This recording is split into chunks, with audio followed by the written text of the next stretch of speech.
quiebre, incertidumbre, sin sentido, la muerte que se siente respirar cerca, la locura se respira en el aire y el hombre, otra vez convertido en lobo del hombre, acecha con las fauces insaciables de destrucción de quienes ve como enemigos, indeseables, objetos. Hablamos de la zona gris, esa antesala de la nada de la que solo algunos volvieron, la experiencia total, el conocimiento del horror en su expresión final. Nunca la conoceremos, los que llegaron a ese punto del vejamen. Nunca volvieron para dar su testimonio. La zona gris es parte de los colores que componen la maquinaria de muerte puesta en marcha por la dictadura y sus cómplices, y aunque dichas acciones aberrantes superan los límites de la comprensión, luchar por la memoria es un imperativo ético y militante, volviendo a pasar por el corazón cuantas veces sea necesario, porque como advirtió Primo Levi, si comprender es imposible, recordar es necesario, porque lo sucedido puede volver a suceder. La tortura utilizada, ¿no?, por el Estado, los agentes del Estado, yo creo que siempre ha sido utilizada, ¿no?, la tortura para obtener información mediante daño físico, pero también lo que busca es quebrar psicológicamente a las personas. Por eso es que la tortura sexual existe mucho también, porque eso quiebra a las personas. Los torturadores no tienen límites, con tal de obtener lo que buscan. Y eso, bueno, le ha pasado a muchas personas, entre ellos a mi padre, José Adrián Saravia Díaz. Él cae en manos del Comando Conjunto en noviembre del 76.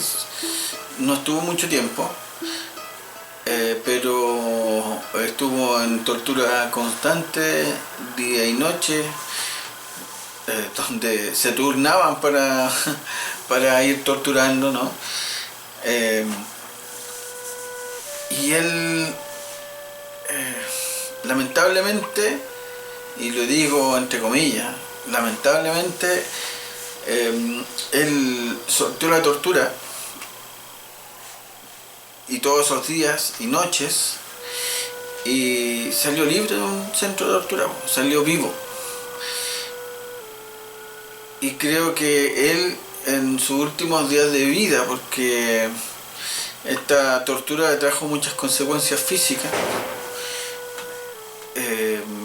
que finalmente le causaron la muerte. Finalmente él debe haber querido haber nunca salido vivo de ese lugar. Y lo digo porque quienes salieron vivos de ese lugar también se produjo esta culpa, ¿no? Esta culpa de que hubieron compañeros que no sobrevivieron, que fueron ejecutados, que fueron asesinados por los agentes del Estado. Pero el salir vivo también significaba que fueran apuntados por otros compañeros, que en vez de alegrarse de que por fin un compañero había sorteado la prisión política, la tortura, estos centros clandestinos que estaban regados por Santiago en muchos lugares, no se alegraban, sino que lo miraban con desconfianza. Los trataron de, no solo a mi papá, a muchos compañeros, compañeras que salieron vivos, fueron tratados como traidores. La sobrevivencia siempre va acompañada de sospechas y desconfianzas, mientras que la muerte es leída como sinónimo de consecuencia y lealtad a la causa revolucionaria. Introducirse en la zona gris supone desconfiar de aquellos enfoques que pretenden encasillar en categorías fijas y estáticas la experiencia de las víctimas, clasificándolos entre fuertes y débiles, enteros o quebrados, héroes o traidores. Ello entorpece la posibilidad de humanizar sus experiencias y dificulta el análisis crítico del pasado reciente. En José Domingo Caña, por ejemplo, estuve más preocupado de saber dónde estaba, fíjate. Copuchento, culiado. Entonces, mira, estaba la venda, caché, ya más o menos tengo 2 imágenes que ando averiguando quiénes son. Había, en José Domingo Caña estuve con la Lome Videla. Lo vine a saber después, pues, bueno. Y estuve con el cura, porque las viejas ya hablaban con un cura. Lo vine a saber después. Nunca fue además, José Domingo Caña nunca fue una preocupación muy grande para mí. Anda a saber por qué. Pero en José Domingo Caña, en Borgoño, ahí actué. En algún momento grité, no sé, alguna weá hice que exageró el momento y me di cuenta que los huevones hubo una fricción, hay una tensión. Así mira los segundos y me aproveché de la weá y actué. Me estaban sacando la concha de su madre. Claro, nunca estuve en el Pau de Arara, nunca estuve en el Soma. No era pura corriente eléctrica, todas las weas que te pegaste, para que te digo. Yo tengo, cuando el invierno hace mucho frío, me duele una cadera acá, no sé qué cosa habrá pasado. Ya se ha ido también. No tuve grandes problemas porque cuando me detuvieron, mi información sobre otros era casi nula. La primera vez en José Domingo Caña, yo recién estaba como rearticulando. Y era uno más, digamos, de la gente que andaba por todos lados. Estaba conectado con algunas personas, pero no tenía idea quién eran. O sea, perfectamente podría haber dicho, me junté con fulano vestido, pero no era nada importante, pero sin embargo no lo dije nomás. Pues me aferré a la idea de que yo no tenía idea y se acabó el lugar. Desde ese momento, eso fue en el año 74, por lo tanto también era joven. Si la tortura hubiese sido en este momento, por ejemplo, no tengo idea de qué habría pasado. Pero además, cuando en José Domingo Caña hubo la tortura que fue más que nada más una tortura psicológica que de otro tipo. Que fue un interrogatorio, luces muy fuertes en la cara, había mujeres, manoseo sexual incluso. Entonces no fue una gran preocupación, pero también seguramente porque era la primera vez que me enfrentaba a eso. Y la segunda vez ya fue un poco más consciente, entre comillas, porque fue en el año 83. Yo trabajaba ya en Derechos Humanos hacía mucho rato, estaba conectado, estábamos con ciertas extrañas militancias, pero militancias al fin y al cabo.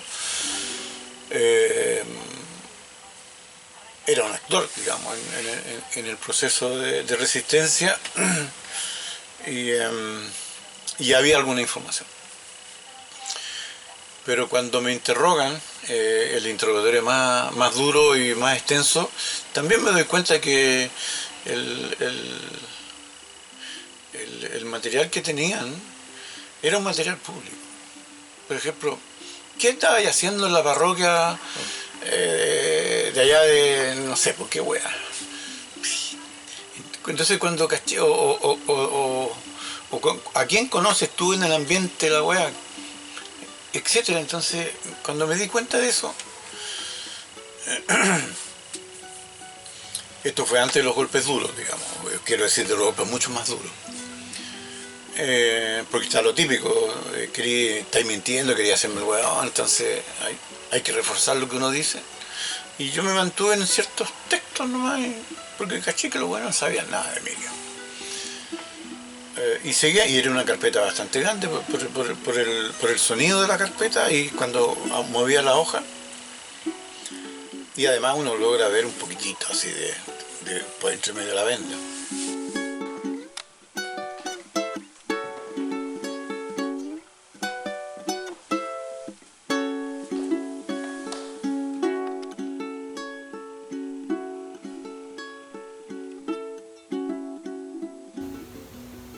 El silencio es algo que cruza la tortura de principio a fin. El silencio en que se somete a la víctima, a la futura víctima de tortura, antes de la aplicación de causar el dolor físico, ya es parte de la tortura. El silencio al que está sometido durante la detención o prisión, sin saber lo que le va a ocurrir, esperando el turno de la tortura, es parte de la tortura misma. Pero en relación a la pregunta misma que me hacía, si se puede considerar que existe una especie de traición para con sus compañeros de quien habla cuando es torturado, para mí la respuesta es demasiado obvia, en el sentido de que no existe ninguna traición. Porque hay dos conductas posibles. Una, que la víctima de tortura, en el caso de que se busque que delate a compañeros, por ejemplo,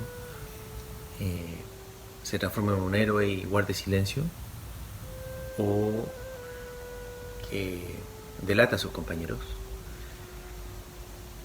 y en ese caso simplemente no sería un héroe, pero no es ningún traidor ni nada por el estilo.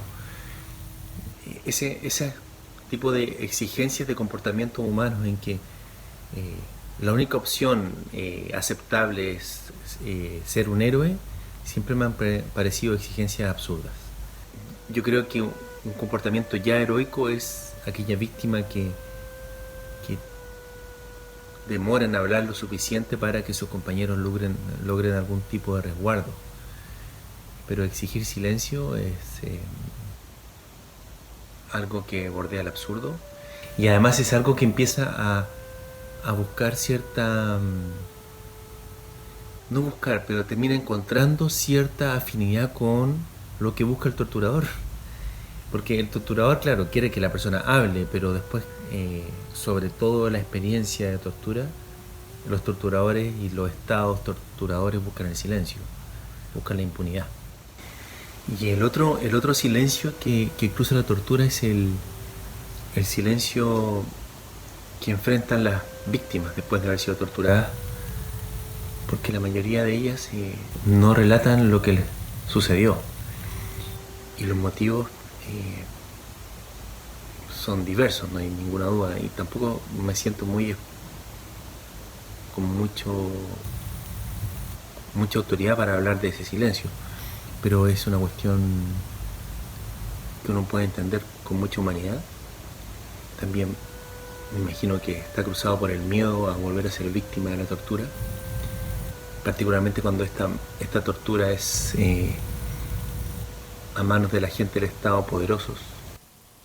Podemos arrogarnos el derecho de señalar a algún militante o persona comprometida con un cambio social revolucionario que expone su vida en ello, y que cuando es hecho prisionero, secuestrado por el agente del Estado y conducido al lugar secreto, y es torturado psíquica y físicamente a niveles infrahumanos, se quiebra y da alguna información, ¿podemos catalogarlo, nombrarlo de ser un traidor?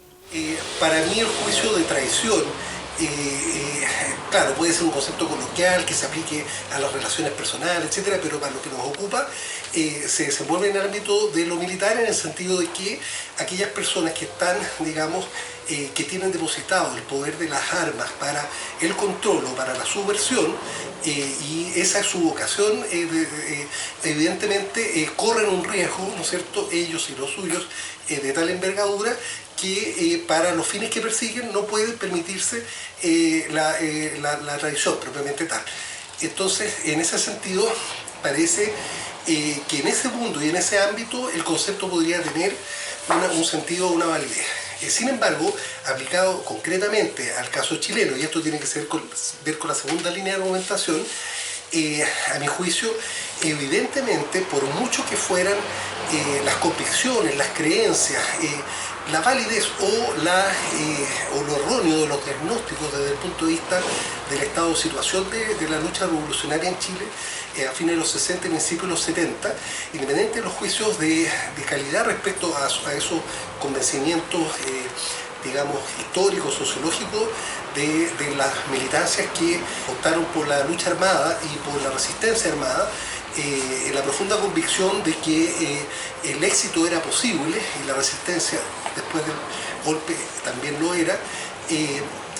Evidentemente esos eran conglomerados que no tenían una estructura, una dotación, una formación, una definición de perfiles de carácter militar, digamos. Entonces se trataba de grupos absolutamente convencidos de una, como digo, de un ideario, y de un ideario incluso posiblemente exitoso, pero que a los cuales evidentemente no se le puede hacer los juicios de exigencia que eventualmente sí podrían hacerse en el plano de lo estrictamente militar.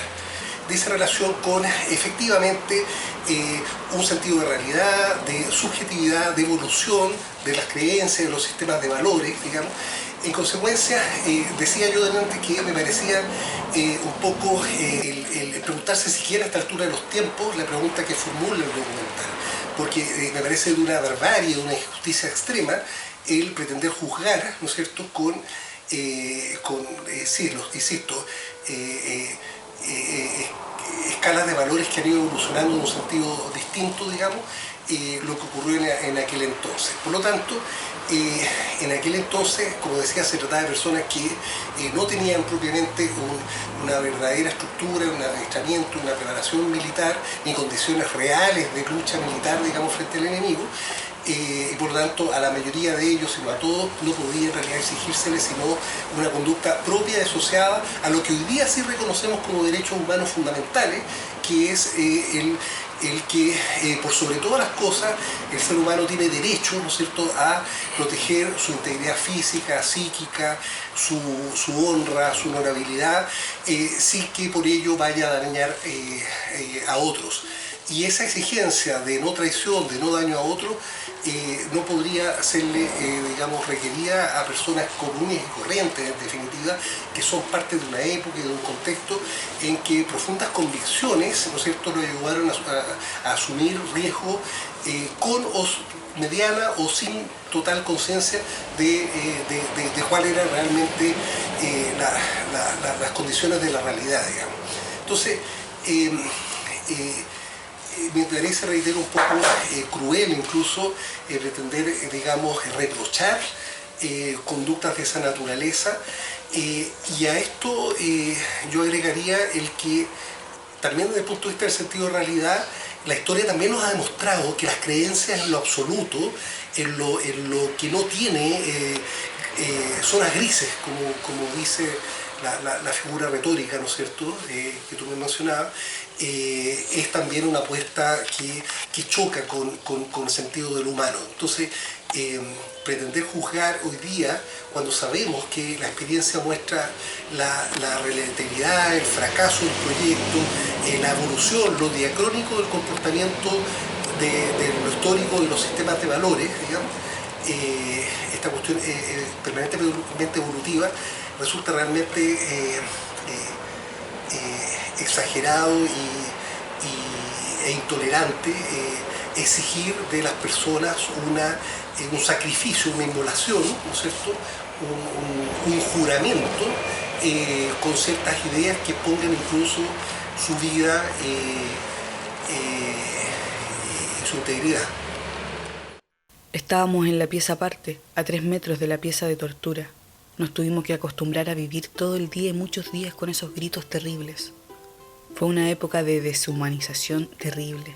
Aquí Hugo Moraga. Tengo la idea de que no es mucho lo que yo pueda aportar en el tema. Nunca fui detenido, tampoco no fui militante. Siempre fui un músico nomás. Pero he conocido personas que han tenido la experiencia, han sufrido la experiencia de la cárcel, de la tortura también. Ahora, el caso de la prisión, la tortura, que está muy documentado desde hace mucho tiempo, no sé, la época de lo que se escribió, lo que escribió André Malraux en La condición humana, ya se hablaba en esa guerra de los boxers de la píldora de cianuro. que los tipos utilizaban en último momento y con un desprecio a la muerte, ¿no? Y después todo lo que se supo acerca de las circunstancias en que se refinó la tortura en Argelia durante la época de la dominación francesa, y que fue específicamente las técnicas que llegaron a Chile y que fueron ocupadas por los servicios secretos chilenos en contra de, qué sé yo, los militantes que pudieran tener algún grado de información como para generar esa guerra en la que se enfrascaron. Ahora, respecto del tema mismo de la tortura y de la calificación que se le puede dar a un evento en el cual una persona entrega información ya después de la tortura y de las amenazas y de todo lo que se ha descrito ya, es bien complejo porque, claro, el militante entra en esta guerra, porque es una guerra, y si no sabía que era una guerra, bueno, se equivocó porque digamos, desde antes del golpe de Estado se sabía que había ya una determinación, y eso los militantes lo sabían perfectamente, de entrar en esta dinámica. Entonces, claro, hay circunstancias en las cuales, o sea, el resultado de una tortura es muy difícil de calificar como traición. El hecho de que un ser humano se quiebre y reconozca su debilidad humana. Un ser humano quiere vivir y enfrentado a la muerte y enfrentado al dolor y enfrentado a muchas circunstancias, se ha sabido, por ejemplo, de torturas a familiares tortura a un hijo para que un padre delate a alguien, o cosas totalmente aberrantes. Frente a la aberración es muy difícil calificar como traición una circunstancia en la cual se revela información o se deja saber cosas que eventualmente pudiera ser el objetivo del torturador. Yo creo que, claro, la persona que se quiebra y que más allá de quebrarse se convence de la inutilidad de su idea y se asocia a las ideas del torturador y se transforma en un colaborador. Eso ya es como se podría calificar, bueno, no lo sé, incluso eso tampoco se puede, no sé si uno sería tan justo calificarlo de traición. O sea, quién sabe, una persona a lo mejor se da cuenta a través de eso de que sus ideas eran otras. Ahora, sí, el hecho de salir a indicar a sus ex compañeros para que a su vez sean torturados y sean eliminados, ya me parece, claro, ahí como que se configura un acto bastante deleznable que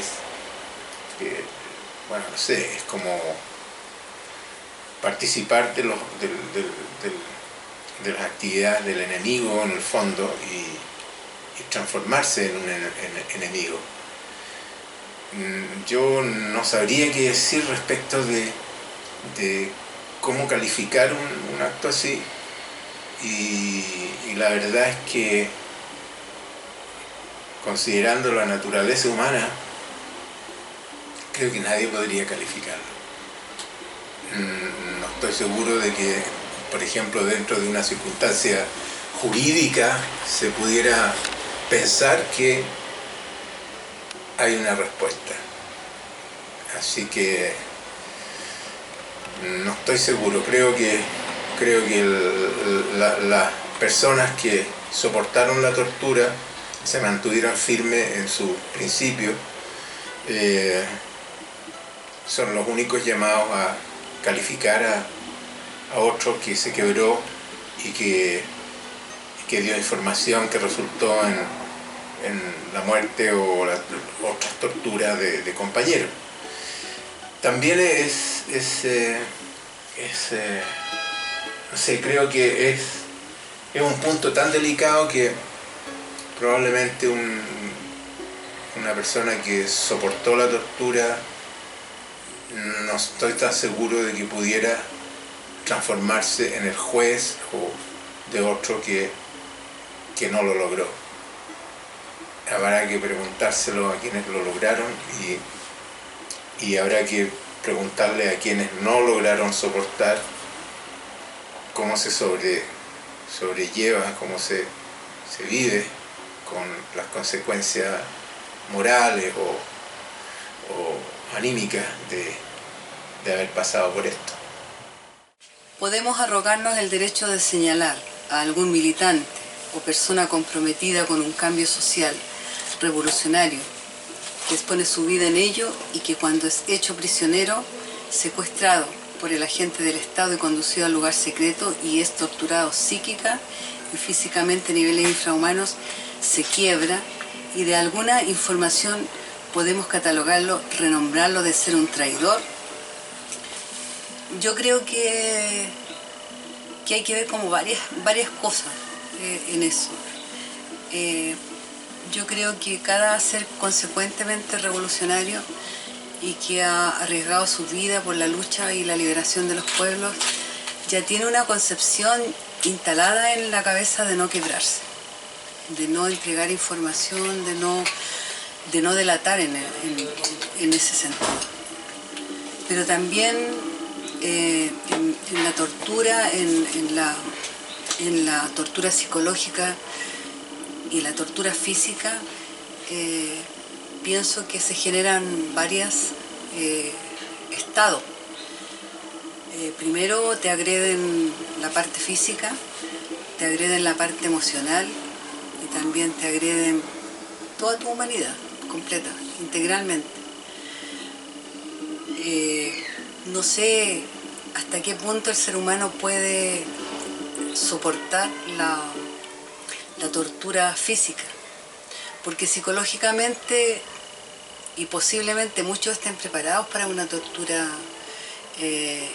psicológica y física, pero cuando te agreden directamente y te toca tu sensibilidad, tu piel, tu cuerpo,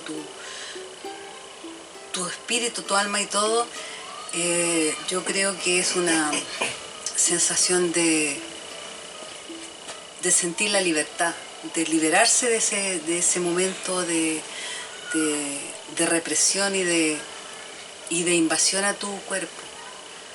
Por lo tanto, el ser humano es reactivo en tanto los sentimientos, en tanto las sensaciones, por lo tanto, ahí yo pienso que se escapan las palabras.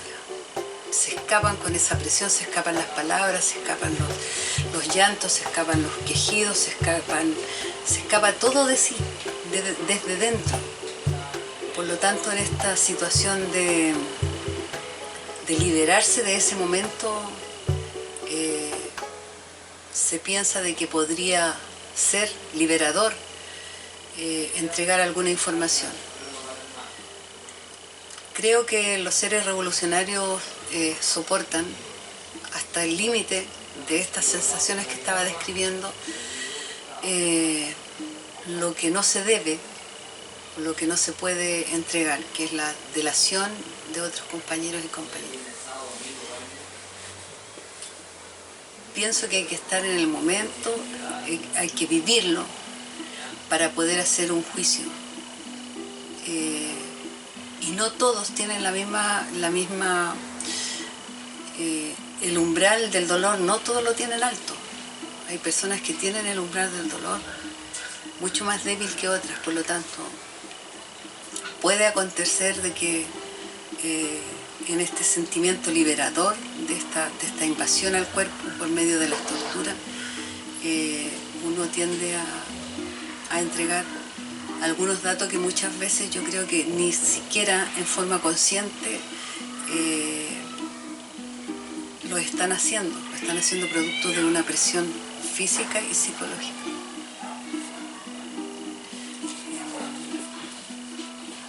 Hay una suerte también de una doble condena, porque primero está la condena del Estado represor en contra de los que pensamos distinto, y con las herramientas y todas las herramientas enfocadas a la degradación humana, o sea, para convertirte en un ser humano totalmente neutralizado en sentimientos, en principios, en una piltraja humana.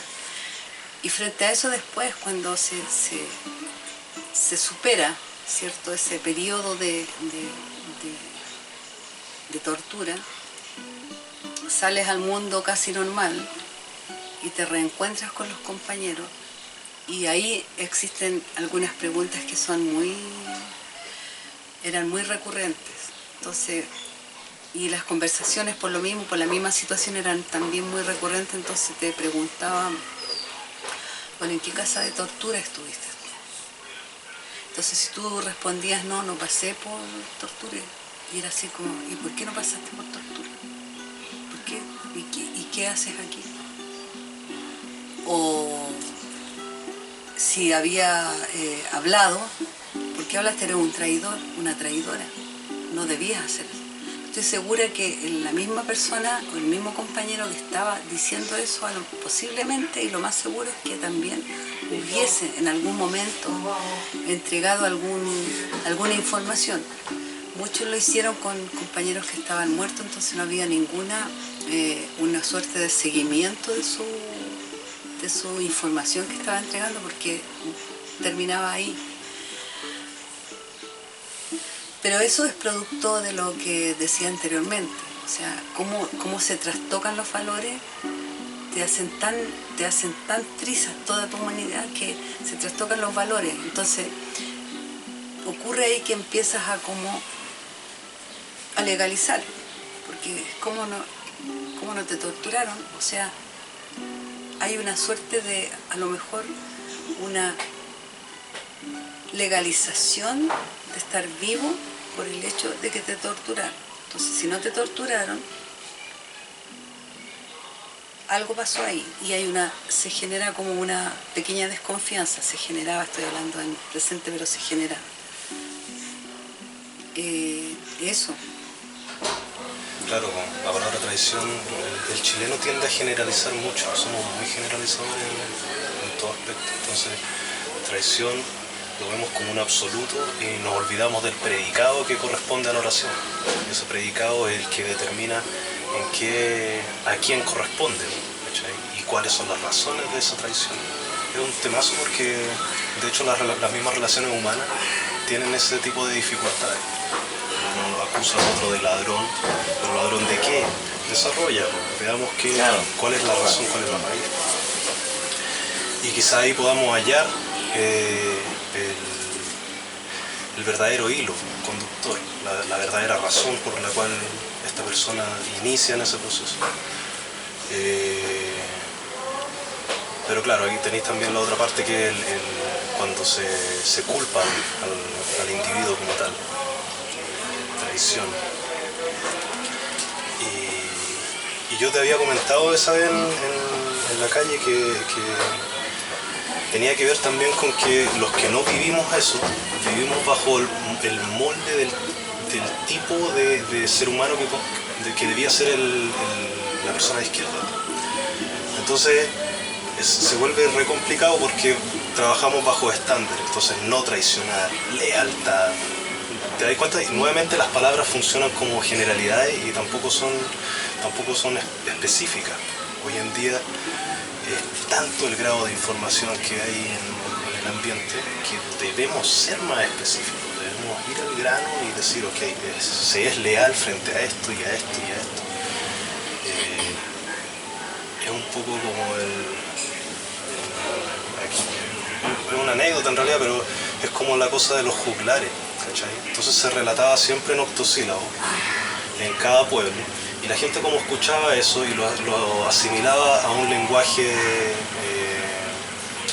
estudiado, académico, letrado, las personas empezaron a imitar aquello. Entonces, si tú te fijáis en el lenguaje cuando hablan las personas, te vas a dar cuenta de que siempre trabajan sobre octosílabos, generan frases cortitas. Cuando uno no va logrando el objetivo, las torturas van siendo más intensas. Por lo tanto, ahí existe un hilo muy delgado donde el ser humano, por una cuestión natural, tiene un sentimiento de sobrevida, de sobrevivencia. Por lo tanto, frente a eso, él busca una puerta de escape y dice ya, como muchos compañeros lo hicieron, voy a hablar acerca de todos los compañeros, pero que han muerto. Fueron más lúcidos, a lo mejor soportaban más el dolor, podían razonar mejor. En las personas que tienen menos resistencia al dolor, buscan y dicen, bueno, a lo mejor si yo digo la verdad, voy a salir libre de esta y voy a poder tener un poco a lo mejor de oxígeno, respirar y que mañana no me torturen. Entonces, a esos compañeros, desde mi punto de vista, no se les puede mencionar tregua, porque tiene que ver con los afectos inmediatos, con el sentido inmediato de cómo deterioran tu humanidad. Toda esta complejidad de opinión y de pensamiento. Sobre todo cuando vais caminando por un alambre y en cualquier momento te pueden detener y tú ya sabías lo que te podía pasar. Entonces hay elucubraciones, hay reflexiones, donde hay desequilibrios emocionales producto también de la tortura. Sí, creo que el acusador, y aquello sería un poco más duro y crítico con la izquierda, el acusador está tomando un poder que no le corresponde y tampoco está siendo reflexivo del todo, sino que más bien, nuevamente, se está basando en constructos muy generales para poder emitir un juicio. Entonces, aquí está la fanaticada en ese caso, ¿cachai? Entonces, ¿qué personajes son los que entran dentro de esa fanaticada y cometen ese atroz juicio sobre el otro? Porque en realidad debiese reflexionar, o sea, ¿he estado yo en un proceso de tortura? ¿Cuánto podría yo resistir? Es hacerse las preguntas también, o sea, no simplemente llegar y decir, oye, ¿qué estáis haciendo aquí? ¿Te habían pillado? No podía estar aquí, tenés que dar la vida.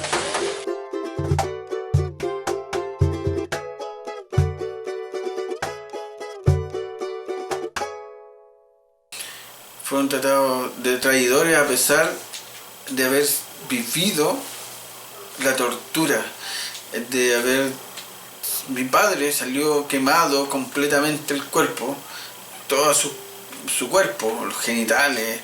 Mi madre después lo curaba, lo tenía que estar curando cada cierto tiempo. Y no solamente lo físico, también psicológicamente. Y al final era el culpable, no el torturado. El culpable era mi viejo, que no era tan viejo. Él murió con 36 años. Entonces es difícil esto, o hay que ser,